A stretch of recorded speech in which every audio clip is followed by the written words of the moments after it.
Bonjour à toutes et à tous. Voilà, aujourd'hui on va parler donc du nouveau extrudeur pour l'Under 5 Plus. Donc cette vidéo va s'intercaler entre la première et la deuxième partie pour le Sonic Pad, puisque là je vais être obligé de refaire tous mes tests, vu que je change d'extrudeur, autant que je le fasse pour la deuxième partie. Voilà, c'est ce que je devais vous montrer. Comme ça, les tests que je ferai pour le nouvel extrudeur, c'est ceux que je vous montrerai dans la deuxième partie avec le Sonic Pad. Voilà. Donc là maintenant, eh bien, je vais démonter tout ça et ensuite monter l'autre. Je vous montrerai surtout le montage parce que là, il n'y a pas grand-chose à voir. Voilà, enfin, on verra au fur et à mesure. Si vous avez vu ma vidéo sur le Sonic Pad, je vous ai fait remarquer que l'extrudeur était limite. Voilà, l'extrudeur Creality était un peu court parce que le Sonic Pad eh bien, veut la faire avancer plus vite, l'imprimante, et l'extrudeur est un petit peu court. Si vous n'avez pas vu la vidéo, je vous mettrai le lien dans la description. Donc on va commencer cette vidéo par le déballage d'un extrudeur Micro Suisse. C'est des extrudeurs normalement haut de gamme, voilà, qui sont plutôt réputés en tout cas, et qui devraient tenir la cadence pour clipper avec le Sonic Pad. Alors on déballe.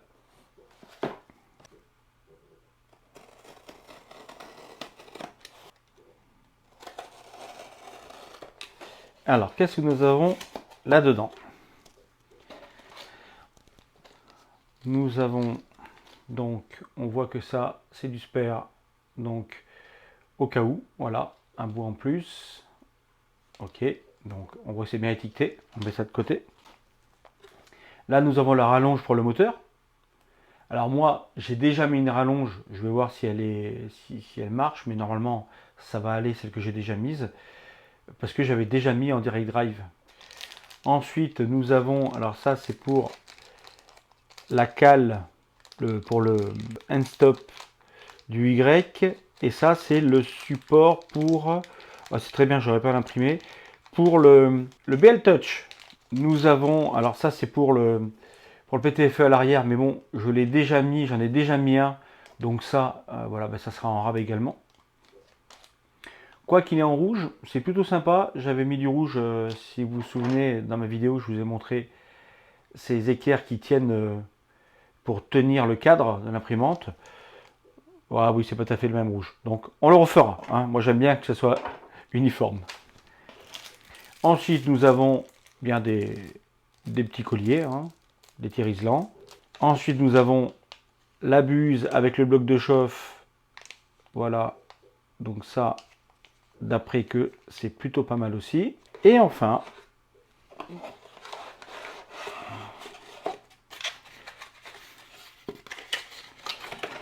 voilà, le carton est vide. Et enfin, donc je disais, nous avons l'extrudeur en lui-même. Donc on remarquera le petit moteur donc qui permet, effectivement, c'est quand même assez léger. Quand même. Hein. Oh bah oui, je pense que c'est pas plus lourd qu'un moteur tout seul NEMA 17 de base. Donc on va le démonter. On va juste enlever ça. Et puis après, on passera vers l'imprimante pour le montage. Mais je suis curieux de le voir. Bon, j'ai déjà vu en vidéo plein de fois, etc. C'est pas un moteur ultra récent non plus. Enfin, un moteur. Ce n'est pas un extrudeur, pardon, ultra récent non plus. Mais voilà, on n'en voit pas non plus sur toutes les machines. Donc vous voyez, avec cette espèce d'engrenage à 45 degrés, 90 degrés, voilà, c'est bien usiné, c'est beau. Il faut reconnaître que c'est joli. Enfin, moi j'aime bien en tout cas. Voilà, donc ça fait double engrenage pour entraîner le filament. Donc normalement avec ça, vraiment ça devrait donner de très très bons résultats. Et ça va aider la config pour Clipper. Même si j'arrive à de beaux résultats avec l'extrudeur d'origine, c'est quand même pas la folie. Voilà, je pense que ma Under 5 Plus mérite ce genre d'extrudeur. Pour information, à la date d'aujourd'hui, donc on est en mai 2023, cet extrudeur vaut aux alentours des 139-140 euros. Voilà, comme ça, tel que je vous le présente. Un dernier petit point sur ce bloc, alors je ne sais pas en quoi il est imprimé. Je ne sais pas en quoi il est imprimé, si c'est du PETG ou si c'est du PLA carbone, je ne sais pas. J'avoue que là, on dirait du carbone. En tous les cas, lui, il prend un ventilateur, le ventilateur d'origine. Et moi, j'avais mis 2 515. Donc, je ne vais pas garder les 2 515, mais je vais mettre un adaptateur ici pour mettre un 515 parce que le ventilateur d'origine est bruyant, et déjà, pour commencer, bruyant et en plus ventile pas des masses. Donc voilà, allez, maintenant, eh bien, on va passer sur la machine. Alors, j'ai eu un petit problème à l'enregistrement et du coup, je n'ai pas le son. Donc, pour le démontage et le montage, je vais vous faire la voix off. Voilà. Donc là, je vous laisse avec le démontage. Ça se passe de commentaires.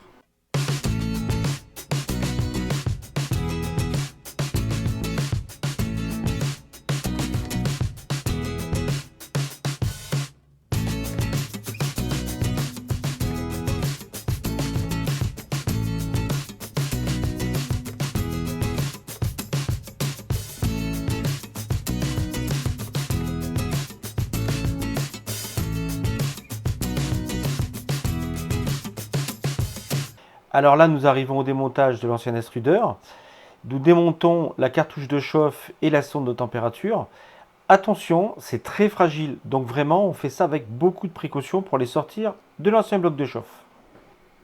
Nous nous attaquons maintenant au montage. On commence par monter la roue principale, celle qui a le réglage excentrique. Et ensuite, nous allons monter les deux autres, les fixes, directement sur le profilé du X. Vous pouvez constater que j'ai mis des roues en polycarbonate, mais je ne les ai pas laissées. Elles étaient beaucoup trop dures pour la Under 5 Plus. J'ai eu de très bons résultats sur une Alpha Wiz U20, mais là, pour la Under 5, ça n'allait pas, ça faisait des points durs, c'était pas bon. Donc j'ai remis les roues d'origine, les noires.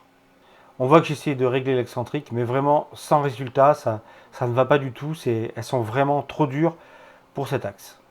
Voilà, je suis repassé sur les roues d'origine, les noires. Je règle l'excentrique.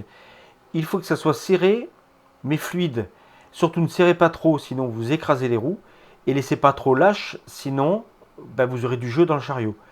Donc l'idée, c'est que les roues soient bloquées, mais qu'on puisse quand même arriver à les faire tourner en les poussant à la main. Voilà, il faut vraiment de la fluidité un maximum sur l'axe. Maintenant, nous remettons la courroie. Donc il suffit de la glisser dans les encoches sur le nouveau chariot, c'est pas très difficile. Je vous conseille vraiment juste de la mettre en place, ensuite de remettre le tendeur, et quand le tendeur est remis, vous serrez légèrement, enfin vous serrez sans plus au niveau de la tension de la courroie. Vraiment, c'est le genre de réglage qu'il faut vraiment affiner à la fin. Quand tout est en place, là, on va vraiment tendre les courroies comme il faut et faire les réglages comme il faut. Alors voilà où j'en suis. Donc, j'ai monté le plus gros de l'extrudeur, donc la rallonge électrique pour le moteur, pour déporter le moteur. Donc j'ai mis celle qui était livrée avec l'extrudeur de chez Micro Suisse. Voilà. Donc c'est pas mal avancé. Seulement, je vois que ici, pour tenir tous ces câbles, il n'y a rien en fait. Il n'y a rien pour les tenir. Donc moi, j'avais mis à l'intérieur ici un PTFE qui guide, vous voyez, ce qui fait l'arrondi. Hein. Donc c'est le PTFE avec un bout de filament à l'intérieur. Donc ça marche plutôt bien. Ça fait vraiment... c'est rigide. Sauf qu'il faut que ce bout-là de PTFE soit tenu à la tête. Donc avant, j'avais fait une fixation. Voilà, elle est là, la fixation qui se fixait sur l'ancien. Voilà, sur l'ancien chariot. Or là, je vais remodéliser quelque chose derrière là pour faire ça, pour et d'une tenir les câbles comme ça, tenir le PTFE coincé et tenir les câbles comme ça, voilà, avec une petite inclinaison pour que ça fasse plus propre et surtout que ça soit plus solide, que ce ne soit pas les fils qui fassent le travail, mais la pièce que je vais faire. Donc voilà, c'est parti.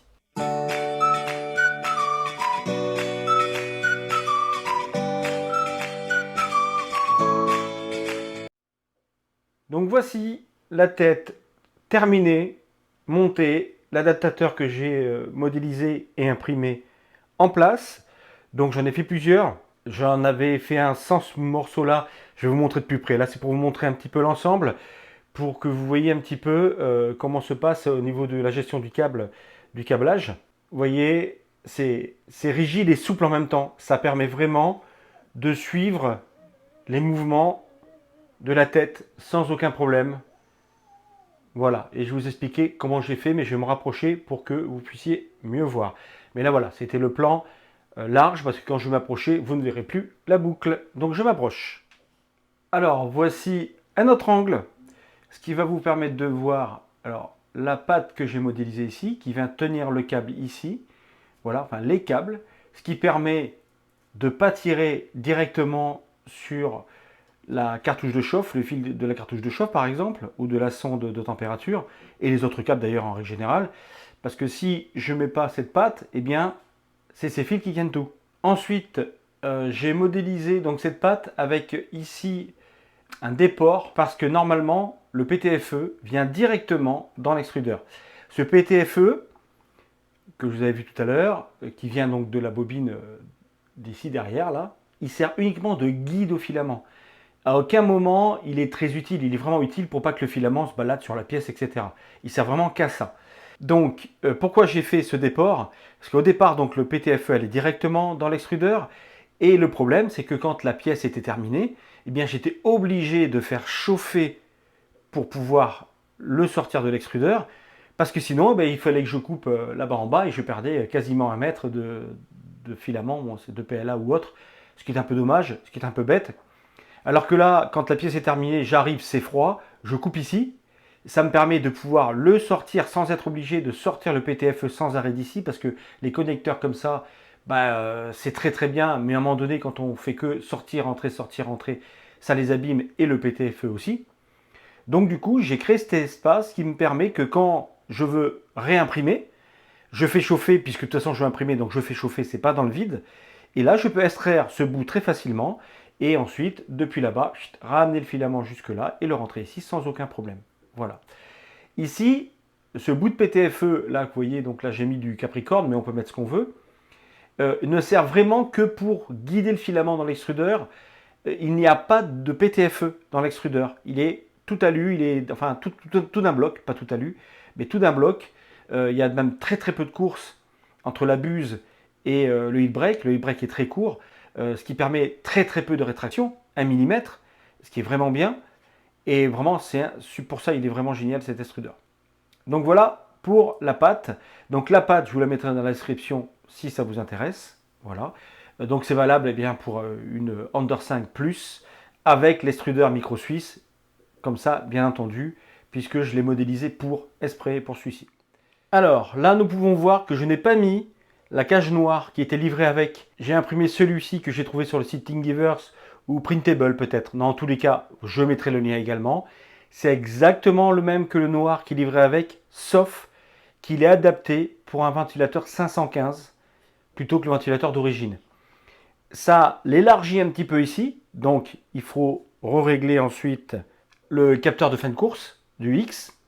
Voilà, donc il faut le régler un peu plus en avance pour pas que la cage du ventilo vienne toucher ici, pour pas que le dock fan vienne toucher ici. Mais ça, après, c'est des réglages qu'on fait à la main, comme ça, tout simplement. Hein. On vient l'amener, voilà, on le met à la distance où c'est le mieux. On regarde ici la bonne distance, et puis voilà, il n'y a rien de très compliqué. Et ensuite, on met la cale qui est livrée avec l'extrudeur micro suisse. On met le fin de course sur la cale, on enlève l'ancienne, et puis voilà. Ça, je ne l'ai pas montré dans la vidéo parce que vraiment l'installation est tellement bien expliquée avec le PDF qu'on peut retrouver sur le site de Micro Suisse. Grâce à ce QR code que vous trouvez dans la boîte, vous avez juste à le flasher avec votre smartphone ou votre tablette et ça vous amène sur le site Micro Suisse où là, vous avez soit une vidéo qui vous explique comment le monter, etc. Ou un PDF. Moi, j'ai préféré le PDF, voilà. Mais c'est d'une simplicité, vraiment, ça, c'est hyper bien fait, hyper bien pensé. Ça, c'est très, très bien. Donc ça, le jetez pas quand vous le déballez, et scannez-le et utilisez-le, c'est super. Très, très bien expliqué. Donc du coup, pour revenir au fan duck, donc j'ai mis celui-ci, parce que je pouvais remettre mon 515. Voilà. Et là, la grosse surprise, c'est que le fan duck marche, mais hyper bien. Donc celui d'origine est exactement pareil. Je vous dis vraiment, il n'y a que le logement du ventilateur qui change ici, pour mettre celui-ci plutôt que l'autre. j'ai fait, alors je vais vous montrer un test que j'ai fait. Alors tout de suite, je vous dis, je veux absolument pas comparer ma Under 5 Plus, une imprimante qui a peut-être 6 ans dans la conception, 6 ans, 7 ans, à la Bamboo Lab, qui est pour le moment l'imprimante à abattre. Elle est vraiment pour moi actuellement le must.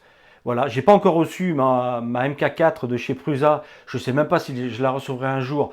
Prusa pédale dans la semoule, ils n'arrêtent pas de la repousser, de la repousser. Ça devient vraiment une catastrophe. Voilà. Par contre, ils mettent 2 jours, même pas. Ils mettent 1 jour et demi pour prélever les 900 boules. Hein. Ça, ils les prélèvent, il n'y a pas de problème. Voilà. Par contre, après, c'est très long. C'est vraiment dommage. Donc, je ne sais même pas si je vais pas annuler ma commande. En attendant, pour moi, actuellement, l'imprimante vraiment qui a tout à un prix correct, c'est la Bamboo Lab. Voilà. Ça, c'est mon avis, bien entendu. Je sais que c'est l'avis de beaucoup aussi. En attendant, je ne veux pas les comparer toutes les deux. Mais, regardez, une impression. Alors d'abord, je vous montre celle avec la Under 5. Donc, vous voyez, sous le menton, ici. Alors c'est vrai que c'est du PLA blanc, on ne voit pas très bien. Mais on voit que le refroidissement sous le menton est fait vraiment très très bien. Voilà. Maintenant, je vous montre fait avec la bambou. Voilà, le refroidissement. Alors, je sais que j'aurais pu changer l'angle, le dinosaure, j'aurais pu l'imprimer dans ce sens. Et là, je pense que j'aurais pas eu le problème. En attendant, imprimer dans ce sens-là, sans furiture, vraiment, je l'ai posé sur le plateau comme il était, je l'ai imprimé avec la bambou. Ça a fait ça, j'en ai fait un second, ça l'a fait aussi. Et après, je me suis dit, t'es couillon, t'aurais dû l'imprimer dans ce sens.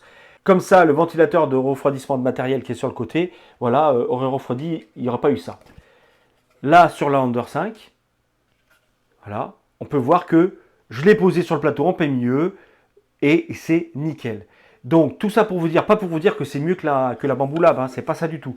C'est pour vous dire que le refroidissement d'origine, comme c'est conçu par Microsuisse, parce que c'est un bloc Microsuisse complet, même si j'ai changé juste ça, mais sinon tout ça c'est conception Microsuisse, le refroidissement est nickel.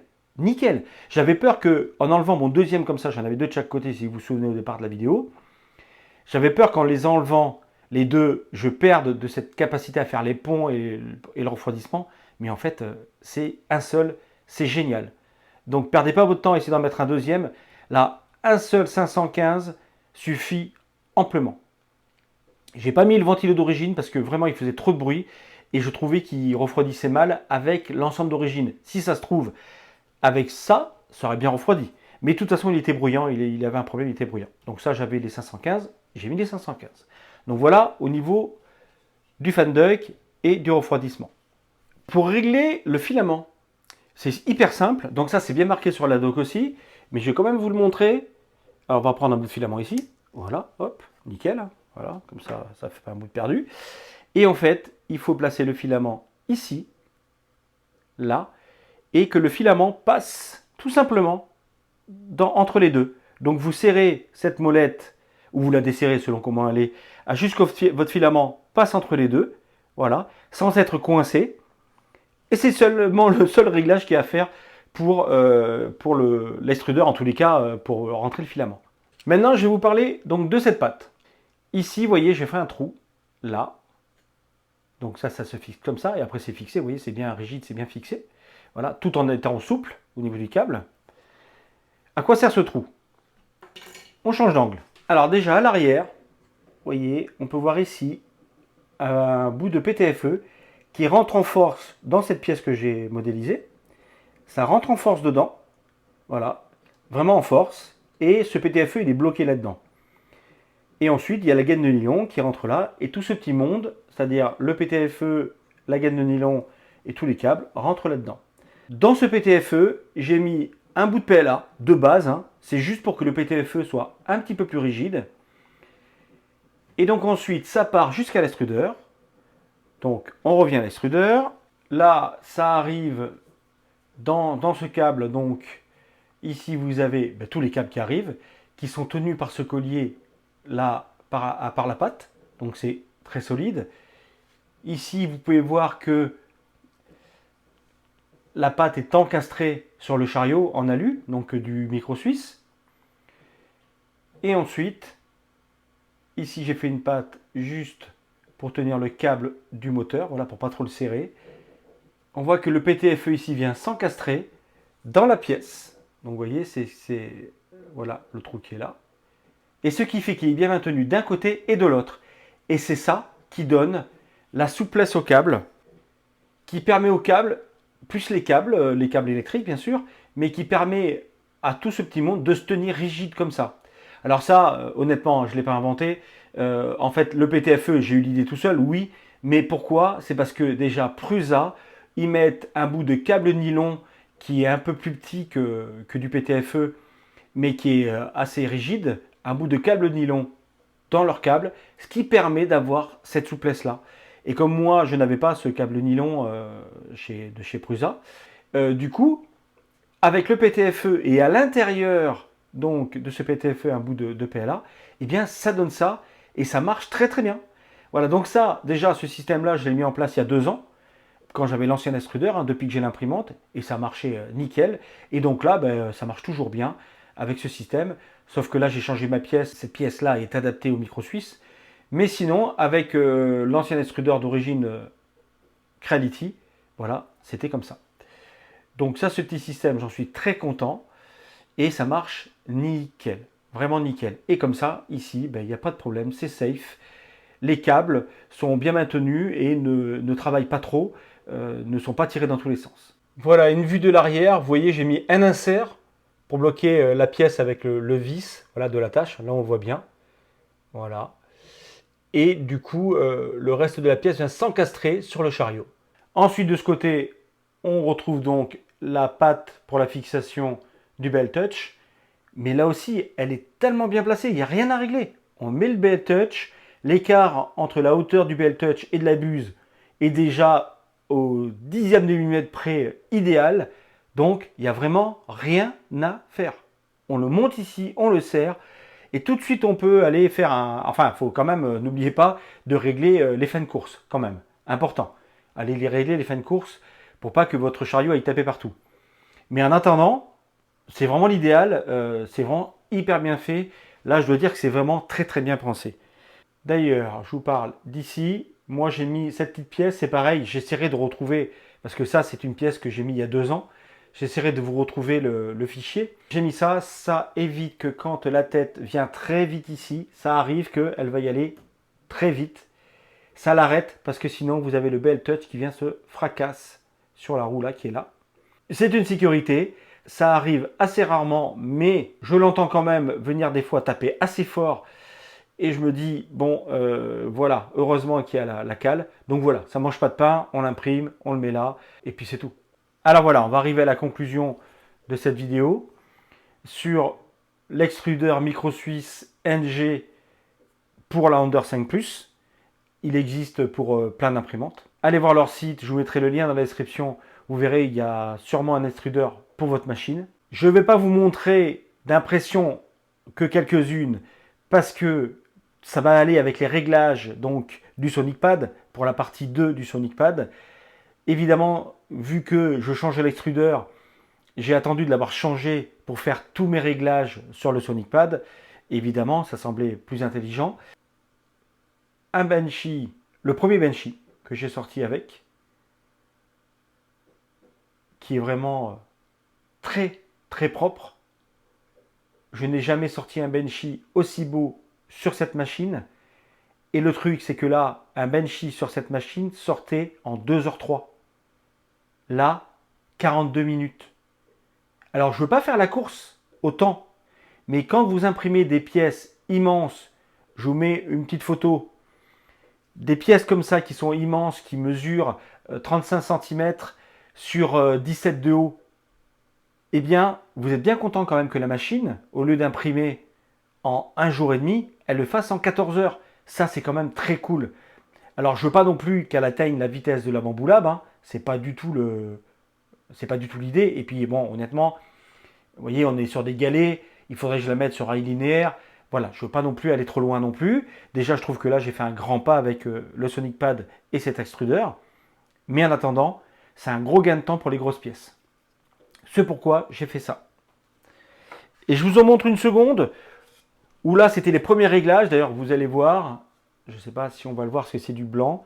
Voilà, il y a un petit peu de tremblement. et ça reste très propre. Vraiment une très belle pièce. Voilà, là, ici, là, au niveau du faux plat, enfin, un peu dans le vide, nickel, hein, il n'y a pas du tout de... Oh, pardon, je ne vous le montrerai pas, ici, au niveau du menton. Donc, vraiment... et là, j'avais pas fait encore tous les réglages, enfin, j'avais pas tout... J'étais en phase de test. Donc, les autres impressions, je vous les montrerai dans la partie 2 pour le Sonic Pad, voilà, qui arrive bientôt, où là, vous verrez pour tous les réglages qu'il faut faire entre le Sonic Pad et l'imprimante. En attendant, j'en termine avec donc l'extrudeur de chez Microsuisse, l'extrudeur NG de chez Microsuisse. La conclusion, c'est que je ne connaissais que de nom, je savais que c'était du bon matos, mais là, ça m'a laissé sans voix quand j'ai vu les premiers résultats. Le poids, ah oui, il faut que je vous mette le poids. Alors, je vais vous mettre le poids quand même. Donc, étant tellement pressé de l'installer, je ne l'ai pas pesé à vide. Donc, j'ai retrouvé sur une autre chaîne, j'ai fait une capture d'écran. Donc, l'extrudeur tout seul à vide, c'est-à-dire le moteur et toute la partie alu, là, fait 275 grammes. Maintenant, je vais vous mettre les autres photos. Et vous allez voir la différence de poids entre ce qu'il y avait avant et ça. C'est quasiment du simple au double. Donc évidemment, ça veut dire que c'est beaucoup plus léger, donc beaucoup plus véloce et beaucoup moins de ghosting, etc. Donc je trouve que cet extrudeur est formidable. Je l'ai acheté de ma poche, hein, donc il n'y a pas de placement de produit, rien du tout. Mais quand c'est de l'adobe, faut le dire, même si on ne doit pas dire c'est de l'adobe, hein, on doit dire c'est pas bien parce que, et dire pourquoi c'est pas bien. Et là, pour le coup, c'est super, cet extrudeur est génial. Si vous avez une machine en Boden, n'hésitez pas, sautez là-dessus. Si vous avez une machine où l'extrudeur n'est pas optimisé, et il y en a plein, il n'y a pas que des bambou labs sur le marché. Donc, n'hésitez pas, Microsuisse, là, je peux vous dire que c'est vraiment une valeur sûre. C'est super bien fait, fini et hyper fonctionnel. Donc voilà, donc j'en ai terminé avec cette vidéo sur le Microsuisse. Donc comme d'habitude, si vous avez aimé, mettez un like. N'hésitez pas à vous abonner, ça fait plaisir. Activez la cloche, vous serez averti des prochaines vidéos, dont la deuxième partie sur le Sonic Pad. Et je vous dis à bientôt.